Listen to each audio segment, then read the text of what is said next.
Hello students, welcome back to the class. Hope you people are doing well and have already gone through our previous video on living world. Okay, so today I will be starting a new chapter, that is biological classification. And again, because this first unit of our class 11 is all learning part, so make sure that you make each and every notes which I'm giving to you. Okay, I have already mentioned many times that if you have any doubts, so ask me in the comment section or on this chat box on IIT Manthan. So starting with our very first chapter, so second chapter, that is biological classification. So first of all, I would make you understand about what is biological classification.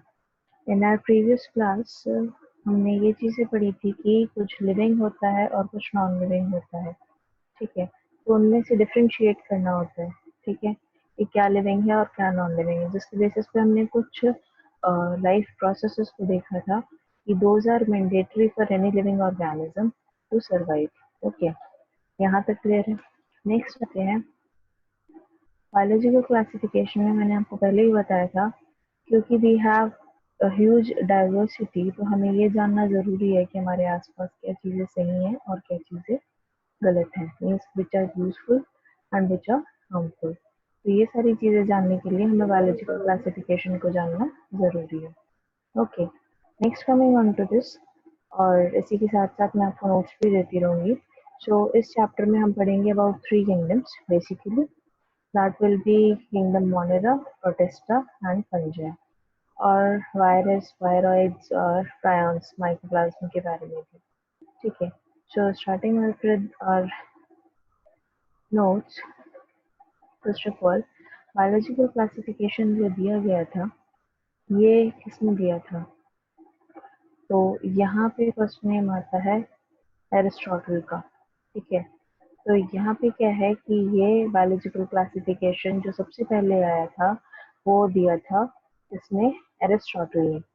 लेकिन ये जो चीज़ें थी ये सिर्फ morphological characters थे, means those are physically visible, ठीक है। तो यहाँ पे टू किंगडम्स में क्या डिफाइन किया था इन्होंने, एक प्लांट और एक एनिमल। अब प्लांट के अलग अलग टाइप्स थे, ट्रीज जो सबसे बड़े वाले थे, श्रब्स उससे छोटे और हर्ब्स एकदम छोटे, और एनिमल्स एक में रेड ब्लड सेल्स होता है और अनदर में जो आरबीसीज नहीं होते हैं।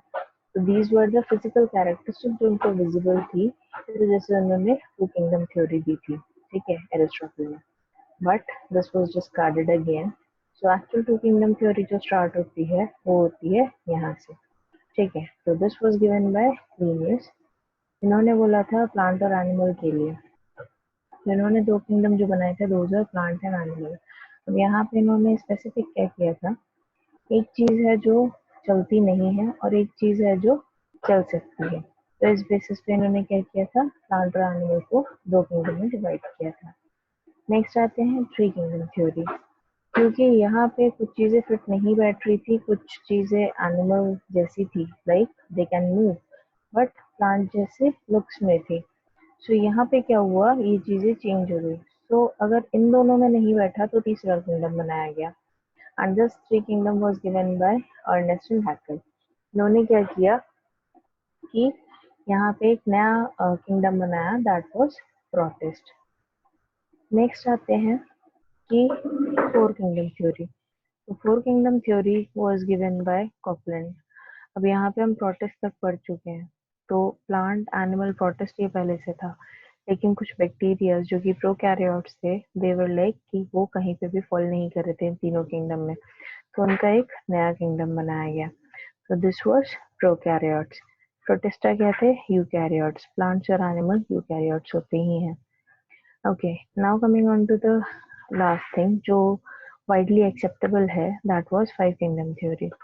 तो ये फाइव किंगडम थ्योरी किसने दी थी, आर एच व्हिटेकर ने।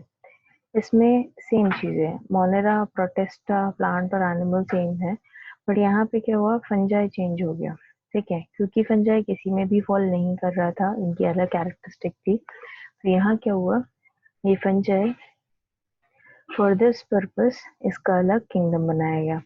तो यहाँ Monera was prokaryotes, protista unicellular eukaryotes थे, फंजाई सैप्रोफाइट्स थे, प्लांट्स वर ऑटोट्रॉफ्स और एनिमल्स जो थे वो हेटेरोट्रॉफ्स थे। ठीक है, नेक्स्ट आते हैं सिक्स किंगडम थ्योरी।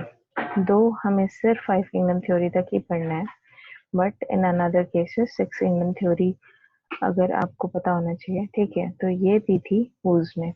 अब इसमें क्या हुआ था, प्लांट, एनिमल, फंजाई, प्रोटिस्ट थे, लेकिन यहाँ पे कुछ मोनेरा में जो बैक्टीरिया थे वो दो तरीके से उन्होंने डिफाइन करे। कैसे, एक आर्की बैक्टीरिया और एक यू बैक्टीरिया। तो आर्की बैक्टीरिया तो ओल्ड बैक्टीरिया थे और यू बैक्टीरिया जो है वो प्रेजेंट डे बैक्टीरिया थे। ओके, सो ये साइंटिस्ट के नाम आपको याद करने होंगे और किसने कौन सी क्लासिफिकेशन दिया था।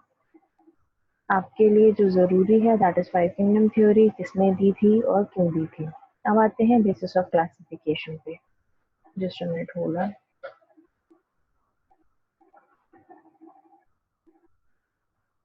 Okay, so basis of classification में क्या है, बेसिस ऑफ क्लासिफिकेशन जो फाइव किंगडम थ्योरी में किया गया था। फाइव किंगडम थ्योरी के लिए जो विटेकर ने कहा था that was basically on complexity of the cell, मतलब कि जो सेल है वो कैसा है। ठीक है, इट इज प्रोकैरियोटिक या यूकैरियोटिक। अब चीजों को समझना थोड़ा सा, यहाँ पे अगर हम प्रोकैरियोटिक की बात कर रहे हैं तो प्रोकैरियोटिक का मतलब क्या है कि न्यूक्लियस वेल डेवलप्ड नहीं है। दूसरी चीज, यहाँ पे वेल डेवलप्ड ऑर्गेनेलीज भी प्रेजेंट नहीं है। ठीक है, तो मेक श्योर कि प्रोकैरियोट्स में क्या आएगा, कुछ भी चीजें वेल डेवलप्ड नहीं है। नेक्स्ट आते हैं यूकैरियोट्स पे। यूकैरियोट्स इसका टोटल अपोजिट होता है। यूकैरियोट्स में क्या होगा कि जितने भी सारी चीजें हैं दोज आर वेल डेवलप्ड, मतलब वेल डेवलप्ड न्यूक्लियस होगा, वेल डेवलप्ड सेल ऑर्गेनेलीज होंगी, ये सारी चीजें। तो यहाँ पे प्रोकैरियोट्स और यूकैरियोट्स में क्या डिफरेंस है कि जो प्रोकैरियोटिक सेल्स होते हैं those are not well developed, well defined nucleus नहीं होता है, मेम्ब्रेन बाउंड ऑर्गेनेलीज नहीं होती हैं। और यूकैरियोट्स में क्या होता है, मेम्ब्रेन बाउंड ऑर्गेनेलीज होती हैं और न्यूक्लियस भी वेल डेवलप्ड होता है। यहाँ तक क्लियर है। नेक्स्ट आते हैं हम कॉम्प्लेक्सिटी ऑफ सेलुलर ऑर्गेनाइजेशन पे। तो यहाँ पे क्या होता है, यूनिसेलुलर और मल्टी सेलुलर। अब या तो वो ऑर्गेनिज्म मल्टी सेलुलर होगा या फिर यूनिसेलुलर होगा। Uni single cell, multicellular many cell. Next है mode of nutrition. Mode of nutrition को भी उन्होंने देखा था, तो उसके बाद क्या कहा था कि either it can be autotrophic या फिर हेटेरोट्रॉफिक। ऑटोट्रॉफिक आप जानते हो अपना खाना खुद बनाते हैं, एंड हेटेरोट्रॉफ्स कैन बी जो डिपेंड करते हैं ऑटोट्रॉफ्स पे फॉर देयर फूड।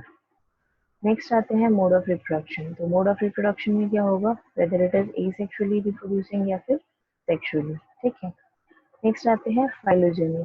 ये क्या होता है, this is correlation with the ancestors, मतलब पीछे जो उतनी भी जनरेशन थी उनके साथ कोई कोरिलेशन है, तो that is according to the, इस बेसिस पे इन्होंने फाइव किंगडम का क्लासिफिकेशन किया था।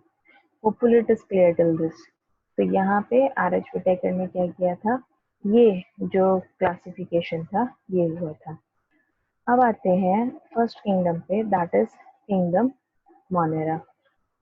अब मोनेरा के केस में अगर मैं बात करूं तो इनकी कुछ कैरेक्टरिस्टिक्स हैं। ठीक है, तो किंगडम मोनेरा में बेसिकली आते हैं आपके सारे eukaryotes. Just a minute.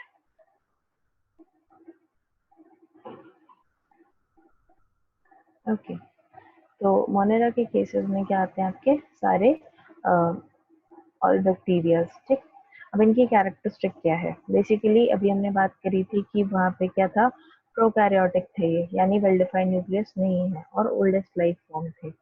No doubt ये चीजें हम आर्की बैक्टीरिया के केस में कहते हैं, बट यहाँ पे क्या है, नॉर्मल बैक्टीरिया की बात हो रही है। यहाँ पे सिक्स किंगडम नहीं डिफाइंड है, फाइव किंगडम के अकॉर्डिंग काम चल रहा है। तो ये दिस इज प्रिमिटिव न्यूक्लियस, मतलब वेल डिफाइंड न्यूक्लियस नहीं है। Next, cell wall is rigid. यहाँ पे सेल वॉल रिजिड दी गई है। Then cell wall, cell without membrane bound organelles. Obviously है, अगर प्रोकैरियोटिक है तो मेम्ब्रेन बाउंड ऑर्गेनेलीज नहीं होंगी। मोटाइल है, ओके, मूवेबल है, ऑटोट्रॉफिक है, हेटेरोट्रॉफिक, पैरासिटिक और सैप्रोफिटिक। ठीक है, इनमें से कुछ भी हो सकता है mode of nutrition. Next is reproduction can be asexual और सेक्सुअल। अब आते हैं हैबिटेट क्या होगा, ठीक है। तो हैबिटेट बेसिकली बैक्टीरिया कहाँ पे मिलते हैं, नॉर्मल हर जगह पे, ठीक है। Inhabit soil, water, radioactive waste, deep portions of the earth crust, deep waters, hot spring, snow, desert, कहीं पर भी। और प्लस ये प्लांट और एनिमल के साथ एक सिम्बायोटिक रिलेशनशिप में भी रह सकते हैं। सिम्बायोटिक रिलेशनशिप का मतलब दोनों बेनिफिटेड हैं। Okay, next coming on to the another part that is reproduction. अब इस केस में अगर मैं बात करूं कि यहाँ पे जो रिप्रोडक्शन होता है वो मेनी वेज से होता है, जैसे एसेक्सुअल और सेक्सुअल। बट यहाँ पे एसेक्सुअल के केस में भी क्या हो रहा है, फिशन है, स्पोर फॉर्मेशन है और बडिंग है। अब इसमें सिर्फ फिशन तो फेवरेबल कंडीशन में होता ही है, ठीक है। फिशन इज देयर ऑलवेज, जब भी फेवरेबल कंडीशन होगी ये फिशन को अपनाएगा। बट स्पोर स्पोर फॉर्मेशन किस पे होती है, इन एडवर्स सिचुएशन, तो this shift to spore formation. Next है बडिंग। बडिंग का केस तो बहुत ही रेयर होता है। ओके, नेक्स्ट आते हैं सेक्सुअल रिप्रोडक्शन पे। तो यहाँ पे डीएनए ट्रांसफर होता है, तो यहाँ पे recombination of the genetic material is there. यहाँ तक क्लियर है? ओके, नेक्स्ट आते हैं कि ये होता कैसे है। अब यहाँ पे मैंने आपको बताया था कि यहाँ पे नॉर्मल फिशन होगा, तो यहाँ डीएनए है ये, ठीक है। बैक्टीरिया उसके अंदर का डीएनए, तो ये डीएनए रेप्लिकेट कर जाएगा और यहाँ पे क्या होगा कि साइटोकाइनेसिस अकर होगा। साइटोकाइनेसिस क्या होता है, साइटोप्लाज्म का, ठीक, साइटोप्लाज्म का डिवीजन होगा। अब इसमें से साइटोकाइनेसिस क्या करेगा, ये दो डॉटर सेल्स बन गए, ठीक। बट अगर हम नेक्स्ट फेज पे जाए that is in sexual reproduction, तो इसमें क्या होगा, दो बैक्टीरियाज हैं लेकिन इनका जेनेटिक मटेरियल ही ट्रांसफर होगा, तो एक ब्रिज का फॉर्मेशन होगा दोनों के बीच में, जेनेटिक मटेरियल पास होगा और ये दो डिफरेंट डॉटर सेल बन जाएंगे। यहाँ तक क्लियर है?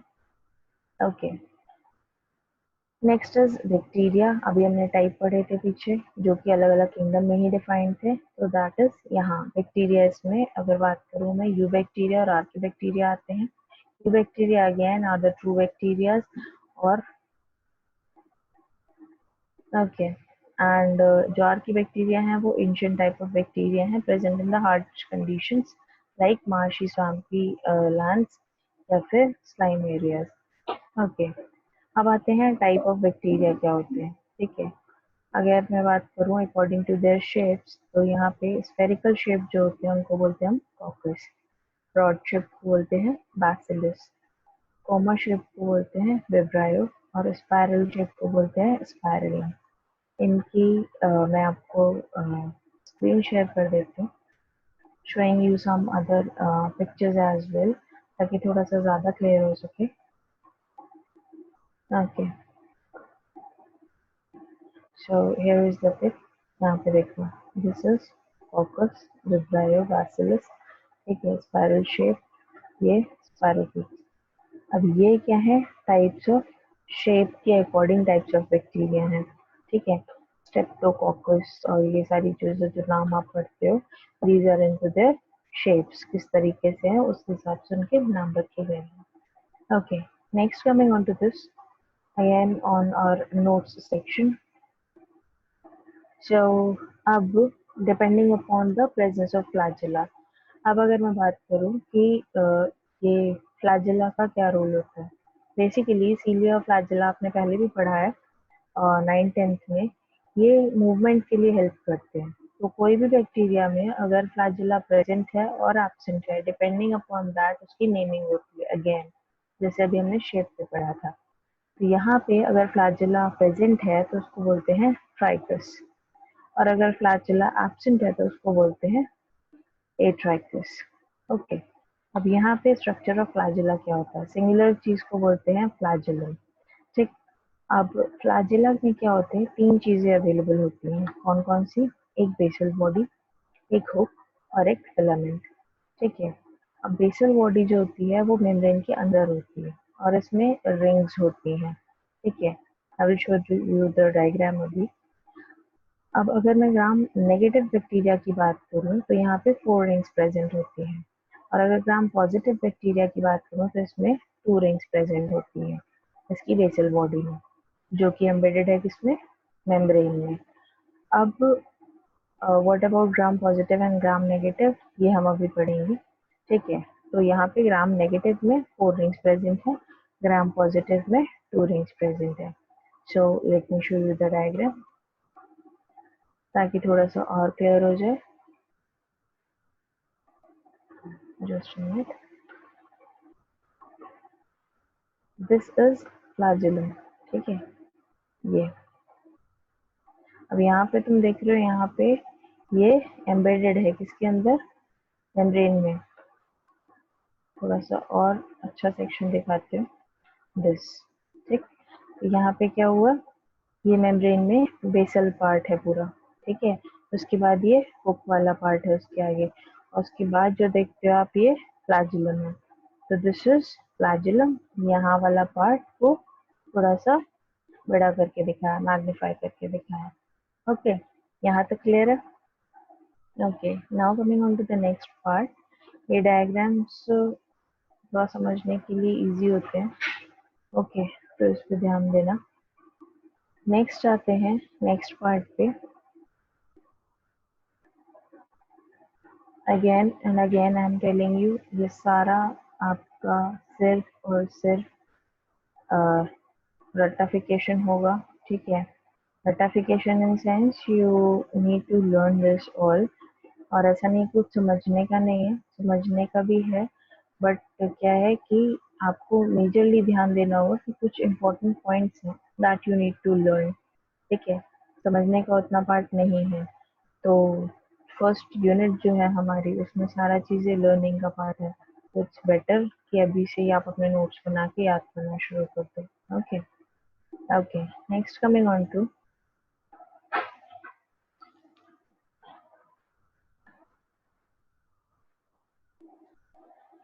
Just a minute.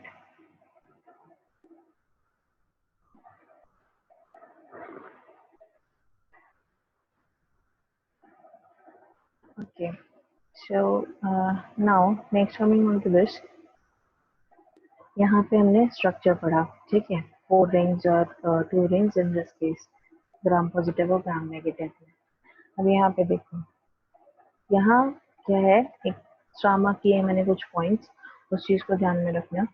They maintain a symbiotic relationship with plants and animals, जैसे साइनोबैक्टीरिया। तो यहाँ पे these are ancestors of all life forms. Cyanobacteria के बारे में हम आगे पढ़ेंगे, ओके। तो यहाँ पे यू बैक्टीरिया का कुछ स्ट्रक्चर दिया है, ठीक। तो यहाँ पे ये फ्रेजाइल होता है, पिलाए होता है, इसमें कैप्सूल होता है, सेल वॉल होती है, प्लाज्मा मेम्ब्रेन होता है, न्यूक्लियोइड होता है, प्लाज्मिड होता है, दैट इज कॉल्ड क्रोमोसोम। क्योंकि इसमें क्या होता है कि this thing, your DNA RNA ऐसे प्रेजेंट नहीं होता है, क्रोमोसोम्स प्रेजेंट ऐसे नहीं होते हैं, क्योंकि तो वहाँ पे फॉल्स क्रोमोसोम प्रेजेंट होते हैं, दोज आर प्लाज्मिड्स। देन आते हैं राइबोसोम्स। अब दूसरी चीज,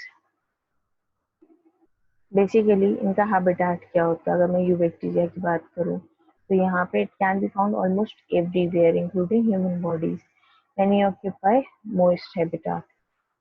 अब यहाँ पे ध्यान देना थोड़ा सा, let me share this with you.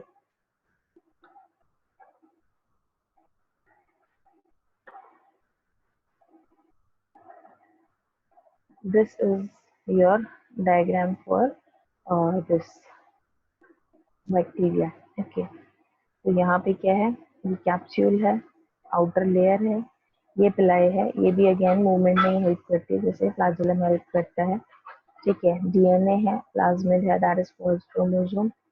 Peptidoglycan layer है, क्योंकि इसकी सेल वॉल जो होती है वो पेप्टिडोग्लाइकन की लेयर से बनी होती है, okay. So this is what you called a bacteria cell, ठीक है। नेक्स्ट आते हैं नोट्स पे again. Hopefully it is clear till this page, okay. Next nutrition. Nutrition कैसा होता है, अब किसी भी ऑर्गेनिज्म को याद करने के लिए, किसी भी किंगडम को याद करने के लिए आप मेजरली कवर अप कौन से पोर्शन करेंगे, बेसिकली उसकी कैरेक्टरिस्टिक्स क्या है, ठीक है। दूसरी चीज उसका मोड ऑफ रिप्रोडक्शन क्या है, प्लस मोड ऑफ न्यूट्रिशन क्या है। वो जो 5 किंगडम ऊपर हमने देखा था कि 5 किंगडम क्लासिफिकेशन जो चीज़ें थी वो तो आपको याद करना ही करना है। In any of the cases if you are unable to learn any of the things, any of the points, तो वो जो मेजर पॉइंट्स हैं एटलीस्ट वो याद कर लेना, ठीक है। तो बिकॉज अभी आपके पास बहुत टाइम है इन दिस क्वारंटीन पीरियड, सो आप बेटर है कि आप ज़्यादा से ज़्यादा लर्निंग पे फोकस करो, ठीक है, in case of bio specially, and practice more and more of questions. तो ये चीज़ें ऐसे सॉर्ट आउट कर सकते हो कि जो ऐसे चैप्टर्स हैं जिन पे बहुत ज़्यादा लर्निंग की रिक्वायरमेंट है, so you can do in this period, ठीक। Okay, next coming on to the nutrition part. अब न्यूट्रिशन कैसा होता है इनमें, बैक्टीरियाज में। So this can be photosynthetic autotrophs. Photosynthetic autotrophs मतलब अपना खाना खुद बना रहे हैं, दोज आर साइनोबैक्टीरिया के केस में। कीमोसिंथेटिक ऑटोट्रॉफ्स मतलब केमिकल रिक्वायर्ड है लेकिन ऑटोट्रॉफ्स हैं, they prepare their own food by chemicals.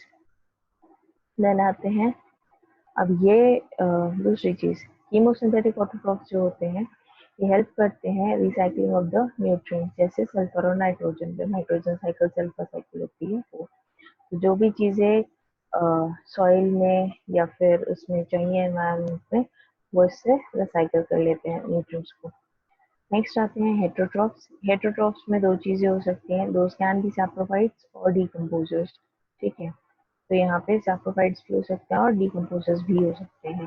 Parasites के केस में live inside the other organism and derive nutrition from there, ठीक है। तो ये होते हैं पैरासाइट्स। तो न्यूट्रिशन का मोड आपको समझ में आया क्या होगा, photosynthetic autotrophs, chemosynthetic autotrophs, heterotrophs और पैरासाइट्स। यहाँ तक क्लियर है hopefully. Okay, next coming on to, अभी हम बात कर रहे थे ग्राम स्टेनिंग की। ओके, तो ग्राम स्टेनिंग होता क्या है। बेसिकली एक साइंटिस्ट थे, हांस क्रिश्चियन ग्राम, इन्होंने दिया था ये कॉन्सेप्ट ऑफ स्टेनिंग, तो इसीलिए इसका नाम पड़ा है ग्राम स्टेनिंग। अब इसमें क्या था कि दो टाइप के बैक्टीरियाज होते हैं, प्लस इनकी जो प्रॉपर्टीज होती हैं इन्हीं के ऊपर हम डिफाइन कर सकते हैं कि ग्राम पॉजिटिव और ग्राम नेगेटिव को। ग्राम पॉजिटिव बैक्टीरियाज जो होते हैं, यहाँ पे इनकी जो सेल वॉल होती है वो पेप्टिडोग्लाइकन की बनी होती है, ठीक है, जिसमें होता है टिकोइक एसिड। ये चीज इंपॉर्टेंट है। ग्राम पॉजिटिव बैक्टीरिया की जो सेल वॉल होती है वो पेप्टिडोग्लाइकन की बनी होती है, लेकिन इसमें टिकोइक एसिड प्रेजेंट होता है। But again gram negative bacteria की जो सेल वॉल है that is also made up of peptidoglycan, लेकिन इसमें टिकोइक एसिड एब्सेंट होता है, ठीक है। अब यहाँ पे जो है, जो पेप्टिडोग्लाइकन की लेयरिंग होती है वो एज कंपेयर्ड थोड़ी थिक होती है as compare to the gram negative, ठीक है। तो यहाँ पे outside the cell wall is another layer which is made up of lipoprotein, polysaccharide और फॉस्फोलिपिड्स, ठीक है। यहाँ पे क्या है, पेप्टिडोग्लाइकन के ही थिक लेयर प्रेजेंट है, बट यहाँ पे क्या है, पेप्टिडोग्लाइकन की एक थिन लेयर है और प्लस उसके ऊपर प्रेजेंट है एक और लेयर जो कि बनी हुई है किसकी, लाइपोप्रोटीन, पॉलीसेकेराइड्स और फॉस्फोलिपिड्स की। नेक्स्ट आते हैं कि स्टेनिंग प्रोसीजर्स क्या है, इसको ग्राम स्टेनिंग क्यों बोल रहे हैं। तो there is an experiment on this. अब इस एक्सपेरिमेंट में क्या होगा, बेसिकली फर्स्ट ऑफ ऑल हम एक स्लाइड पे बैक्टीरिया को फिक्स करेंगे। स्लाइड्स होपफुली आप सबने यूज करी होंगी स्कूल्स में, ठीक है। आप उसको माइक्रोस्कोप में देखते हो, दैट ग्लास स्लाइड, ओके। तो यहाँ पे क्या करेंगे, यहाँ पे हीट फिक्स करेंगे बैक्टीरिया को ऑन द स्लाइड, मतलब थोड़ा हीट करेंगे और वो बैक्टीरिया उस पर फिक्स होएगा। Next is crystal violet stain as pour, उस स्लाइड पे बैक्टीरिया के ऊपर is pour and kept for 30 seconds to 1 minute. इस टाइम पीरियड में 30 सेकेंड से 1 मिनट तक के टाइम पे उस वॉयलेट स्टेन को रखना है उस पर। उसके बाद स्लाइड को वॉश कर लेना है नॉर्मल सिंपल पानी से, ठीक है। Add gram iodine on the slide and kept for 30 seconds. अब वापस से इसमें क्या करेगा, पानी से धो लिया, उसके बाद क्या किया, ग्राम आयोडीन डाल दिया उस पर। उसके बाद ये वापस से 30 सेकंड से 1 मिनट के बीच में रखा जाएगा और बाकी जो एक्सेस आयोडीन है उसको हटा दिया जाएगा आफ्टर 30 सेकेंड। आयोडीन हटाने के बाद क्या होगा, उसको वॉश करेंगे। तो यहाँ पे सारे बैक्टीरिया क्या हो जाएंगे, पर्पल कलर के हो जाएंगे, ठीक है। अब उसको वापस से वॉश करेंगे किससे, इधर 90% ऑफ अल्कोहल और एसीटोन। ठीक है। अब यहाँ पे हमें दो टाइप के बैक्टीरिया मिलेंगे, कैसे, एक जिनमें पर्पल कलर रह जाता है और एक जिनमें पर्पल कलर नहीं होता है। तो यहाँ पे अभी क्या देखा था हमने ऊपर, जैसे हमने उसको नॉर्मल वाटर से वॉश किया था सारे पर्पल थे, लेकिन जब एसीटोन अल्कोहल से ट्रीट किया तो क्या हुआ, दो टाइप के बैक्टीरिया मिल गए। वहां पे क्या हुआ, some will remain purple that is gram positive, जो पर्पल रहेंगे जो ग्राम स्टेनिंग कर लेंगे, and some will lose the purple colour, तो वो क्या हो जाएंगे, gram negative. Hopefully it is clear. अब ये जो ग्राम नेगेटिव बैक्टीरिया हैं इनका क्या किया जाएगा, these gram negative bacteria are stained with safranin and appear red or pink in color. Okay, तो यहाँ पे दोबारा से इनको स्टेन किया जाएगा किससे, सैफ्रनिन से, तो ये पिंक या फिर रेड कलर के हो जाएंगे। Hopefully it is clear. Okay, हम आगे बढ़ते हैं in the next part. Just a minute, hold on.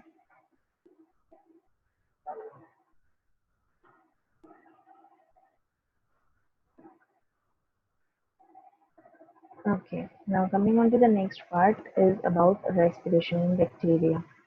So obviously क्योंकि एक लिविंग ऑर्गेनिज्म हम इसको बोल रहे हैं, तो यहाँ पे क्या हो रहा है, रेस्पिरेशन भी होगा। अब यहाँ पे थोड़ी सी चीज़ों का ध्यान देना।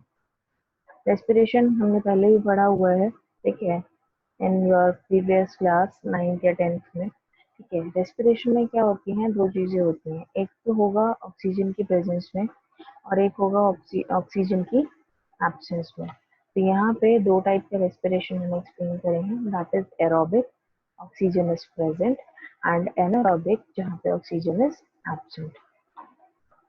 अब अगर मैं बात करूँ एरोबिक रेस्पिरेशन में कुछ स्टेप्स को फॉलो करते हैं जनरली। तो यहाँ पे क्या होता है, पहले ग्लाइकोलिसिस होता है।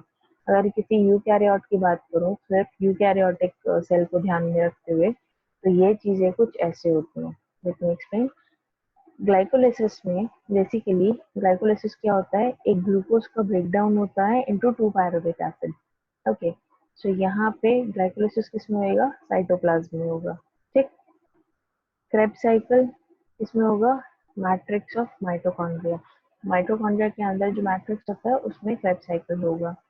देन है हमारे इलेक्ट्रॉन ट्रांसपोर्ट चेन, ये सारी चीजें एरोबिक रेस्पिरेशन में। Okay, then electron transport chain another, इसमें क्या होगा, इन इनर माइटोकॉन्ड्रियल मेम्ब्रेन। ठीक है।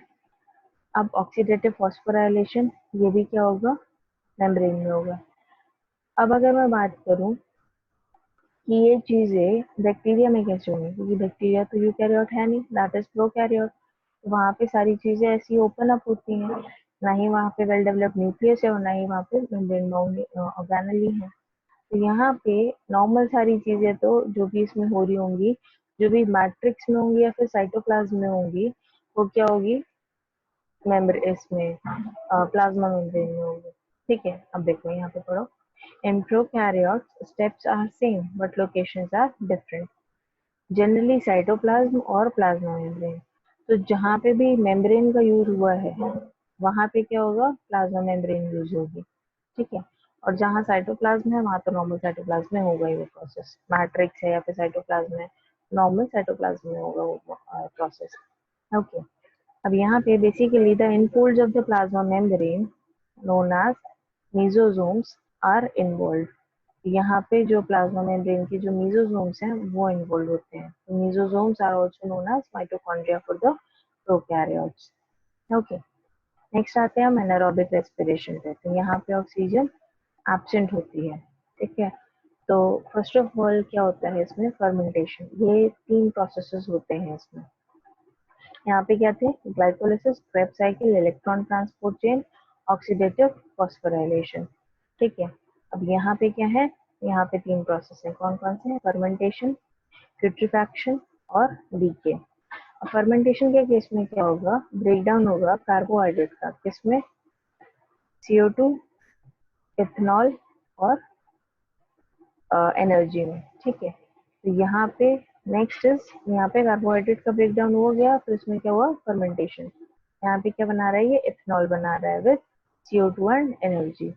नेक्स्ट आते हैं प्यूट्रीफैक्शन। तो यहाँ पे क्या है, ब्रेक डाउन ऑफ प्रोटीन, क्या देने के लिए, वापस से एनर्जी देगा।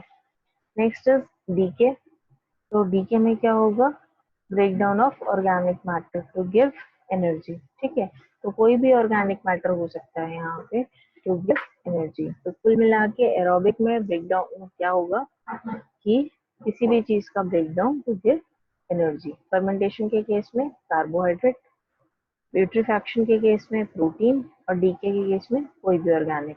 ओके, यहाँ तक क्लियर है? Okay, now coming on to the next part. कुछ बैक्टीरिया के टाइप्स होते हैं, ठीक है। तो वो टाइप्स क्या हैं, अब हमने ऊपर अभी पढ़ा कि एनारोबिक और एरोबिक टाइप्स हैं, तो इसी को ध्यान में रखते हुए हमने फर्दर डिफाइन करेंगे बैक्टीरिया कैसे। ऑब्लिगेट एरोब्स, ठीक है। ऑब्लिगेट एरोब्स क्या होते हैं, मतलब यहाँ पे ऑक्सीजन इज मस्ट, ऑक्सीजन के बिना इनका काम नहीं चलेगा। ठीक है, नेक्स्ट आते हैं ऑब्लिगेट एनारोब्स। यहाँ पे absence of oxygen is must, यहाँ पे ऑक्सीजन अगर नहीं प्रेजेंट होगी तो फिर नहीं चलेगा। ठीक है, ऑब्लिगेट का मतलब क्या होता है कि इसकी एब्सेंस या फिर इसकी अगर प्रेजेंस है, जो चीज मेजरली रिक्वायर्ड है वो उसको मिलनी ही चाहिए। ठीक है, तो इसका मतलब है ऑब्लिगेट। फैकल्टेटिव का मतलब क्या होता है तो भी चलेगा और नहीं है तो भी चलेगा। ठीक है, तो ऑब्लिगेट मतलब ये तो होना ही चाहिए रिक्वायर्ड चीज, लेकिन फैकल्टेटिव में नहीं भी हो तो भी चलेगा। तो यहाँ पे इस तरीके से ध्यान रखना। ऑब्लिगेट एरोब्स, एरोब्स मतलब एरोबिक रेस्पिरेशन वाले। ठीक है, तो ऑब्लिगेट मतलब उनको जरूरत है। अब एरोब्स है तो उसको क्या जरूरत होगी, ऑक्सीजन की, तो oxygen is must. Obligate anaerobes में क्या है, एब्सेंस ऑफ ऑक्सीजन, क्योंकि ये एनारोब्स है तो यहाँ पे absence of oxygen is must. Facultative aerobes में आते हैं तो यहाँ पे they are anaerobic but can survive in oxygen also. ठीक है, तो यहाँ पे क्या है, ये एनारोबिक है बट ऑक्सीजन में भी सर्वाइव कर सकते हैं। Next is facultative anaerobe. ये क्या है, they are aerobic but can survive in absence of oxygen also. ध्यान देना, एरोब्स लिखा हुआ है, ठीक है, लेकिन ये एनारोबिक है और ऑक्सीजन की प्रेजेंस में भी सरवाइव कर सकते हैं, इसलिए वहां पे एरोब टर्म का यूज हुआ है।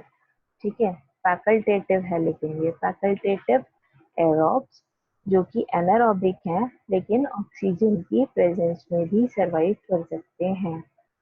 फैकल्टेटिव एनारोब्स जो कि अगेन एनारोब्स का ऑपोजिट है, क्या, एरोबिक। तो ये एरोबिक होते हैं जो कि एब्सेंस में भी सरवाइव कर सकते हैं। Okay, next coming on to the another part that is cyanobacteria. ये भी एक टाइप ऑफ बैक्टीरिया है, हमने ऊपर ही पढ़ा था। ठीक है, तो इसको हम बोलते हैं ब्लू ग्रीन एल्गे। ये बेसिकली कहाँ होते हैं, reducing atmosphere to oxidize. Basically अगर मैं बात करूँ नॉर्मल फोटोसिंथेटिक की, तो इनका वो काम होता है, ऑक्सीजन रिच एनवायरनमेंट बनाते हैं ये। ठीक है, परफॉर्मिंग फोटोसिंथेसिस। यहाँ पे इनमें फ्लैजिला नहीं होता है। Okay, next can be unicellular, filamentous या फिर कॉलोनियल। ठीक है, some can fix nitrogen, enzyme is nitrogenous and work in anaerobic condition। ठीक है, अब नाइट्रोजनस क्या होगी, एनारोबिक कंडीशन में वर्क करती है। अब ये चीज आपको याद रखनी होगी। तो यहाँ पे इनमें से कुछ नाइट्रोजन फिक्सेशन कर सकते हैं, तो यहाँ पे एंजाइम यूज होती है नाइट्रोजनस जो कि एनारोबिक कंडीशन में वर्क करेगी। Nitrogen fixation takes place in thick cells known as heterocyst. ठीक है, तो यहाँ पे कुछ थिक सेल्स होते हैं, दोज आर हेटेरोसिस्ट। वहाँ पे क्या होगा, एग्जाम्पल क्या है इसका, नॉस्टॉक। ठीक, ये बैक्टीरिया यूज होते हैं फॉर नाइट्रोजन फिक्सेशन। नेक्स्ट आते हैं हम आर्की बैक्टीरिया पे, जो हमने बात करी थी कि एंशिएंट बैक्टीरियाज होते हैं। ठीक है, तो यहाँ पे क्या है, these are capable of surviving an extreme hot, highly acidic और highly salty areas। ठीक है, फिर क्या हुआ, ये प्रोकैरियोटिक्स होते हैं। पहली बात, क्योंकि हमने बोला एंशिएंट टाइप, तो एंशिएंट में पहले एंशिएंट में क्या होता था, पुराने टाइम पे हमने ऑलरेडी पढ़ा है बहुत जगह कि एक्सट्रीमली हॉट कंडीशंस होती थी, एडवर्स कंडीशंस होती थी, तो यहाँ पे ये आर्किबैक्टीरिया सर्वाइव कर सकते हैं। तो जितनी भी एडवर्स कंडीशन पढ़ोगे वहाँ पे आर्किबैक्टीरिया सर्वाइव कर सकते हैं।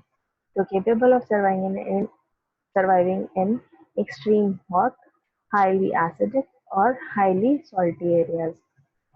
देन आते हैं प्रोकैरियोट्स। ऑब्वियसली क्योंकि बैक्टीरिया है तो प्रोकैरियोट्स ही होगा। Then cell membrane. Cell membrane is made up of branched lipids and hydrocarbons. यहाँ पे सेल मेम्ब्रेन किसकी बनी हुई है? इनकी ब्रांच लिपिड्स और हाइड्रोकार्बन्स की। इसकी वजह से ये क्या करते हैं? सर्वाइव कर जाते हैं in the harsh conditions. Cell wall is made up of surface protein, जिसको हम एस प्रोटीन भी बोलते हैं, और सीडोम्यूरामिक एसिड। अब या तो सिर्फ सरफेस प्रोटीन होंगे या फिर सरफेस प्रोटीन के ऊपर कुछ म्यूरामिक एसिड भी यूज होगा।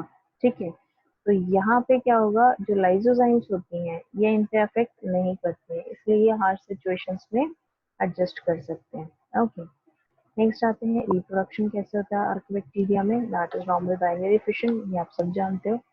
ठीक है, नेक्स्ट कुछ स्पेशल टाइप के आर्किबैक्टीरिया प्रेजेंट हैं। So those are basically मेथनोजेंस, ठीक है, थर्मोएसिडोफिल्स और हैलोफिल्स। अब इसमें बात करते हैं हम मेथनोजेंस क्या होते हैं। मेथनोजेंस बाय द नेम इटसेल्फ आप सजेस्ट देख सकते हो कि क्या होगा, मीथेन जनरेटिंग बैक्टीरिया। ठीक है, तो ये क्या करते हैं, कन्वर्ट करते हैं हाइड्रोजन और कार्बन डाइऑक्साइड को मीथेन में। Found in the intestine of animal and marshy areas. Okay, next आते हैं थर्मोएसिडोफिल्स। Thermo related temperature, acido is acidic and phils is loving. तो यहाँ पे found at very high temperature areas जैसे Thermus aquaticus, और found at very high acidic conditions। तो ये दोनों high conditions पे they can survive as they are archibacteria। Next आते हैं हम halophils पे। Halo is again salty, तो salt loving बैक्टीरिया होते हैं ये, found in the place with high salinity जैसे डेड सी। ओके, नेक्स्ट आते हैं इकोनॉमिक इम्पोर्टेंस क्या होगी। ओके, सो यहाँ तक का अभी तक जितना आपने पढ़ा होपफुली आपको क्लियर होगा। Again I am telling you, अगर आपको कोई भी डाउट जैसे आप फील कर रहे हो, किसी भी तरीके के डाउट्स हैं चैप्टर से रिलेटेड, आप मुझसे पूछ सकते हो इधर IIT मंथन के चैट बॉक्स में या फिर कमेंट सेक्शन में। ओके, सो नेक्स्ट क्लास में आप इतना पढ़ के आओगे। ओके, एंड नेक्स्ट हम स्टार्ट करेंगे इकोनॉमिक इम्पोर्टेंस। ठीक है, thank you so much class.